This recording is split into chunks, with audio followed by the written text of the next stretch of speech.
Saya ingin tanya kepada pemirsa, bayangkan Anda punya surat, lalu Anda masukkan ke dalam kotak pos, jangan tulis alamat.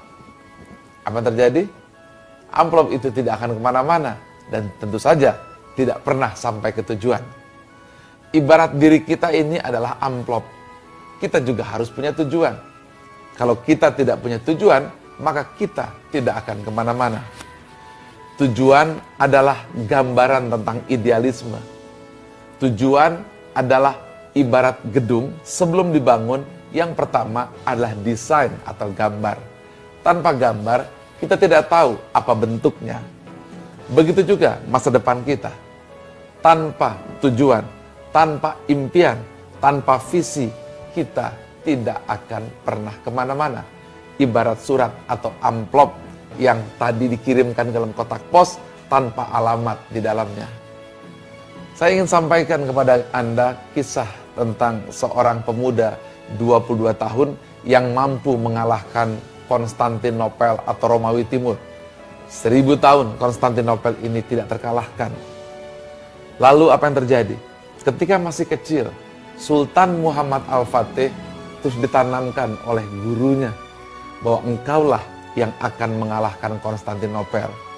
Ditimang-timang, diperlihatkan benteng Konstantinopel, diperlihatkan Selat Bosforus, sang guru sambil mengajak, "Nak, itu yang kamu akan kalahkan." Benar saja, ketika usianya 22 tahun, ia melakukan sebuah serangan dan menyerbu Konstantinopel.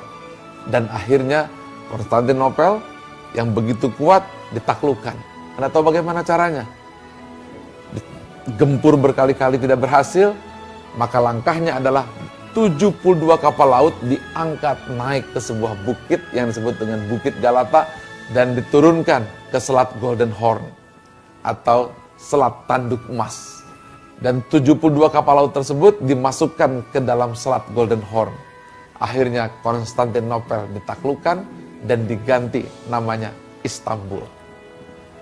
Apa yang bisa Anda dapatkan, para sahabat TSQ? Impian, cita-cita yang penuh dengan keyakinan. Ketika cita-cita itu tergambarkan dan kemudian yakin bahwa itu bisa dilakukan, maka 1000 aral melintang tak akan mampu menghalanginya. Mengapa? Karena dia sudah mewujudkan di dalam alam impian. Visi yang hebat untuk para spiritual samurai harus didasari oleh keyakinan yang kuat menghujam ke dalam bumi. Visi yang kuat adalah visi yang tergambar dengan jelas di depan. Visi yang berhasil adalah visi yang sudah memiliki gambaran yang jelas di masa yang akan datang. Lalu diyakini bahwa itu semua akan menjadi kenyataan. Karena dengan cara seperti itulah seseorang akan bergerak untuk mewujudkannya. Oleh karena itu, rahasia sejati dari seorang spiritual samurai, pendekar yang tak pernah terkalahkan, adalah visioner, selalu berpikir jauh ke depan.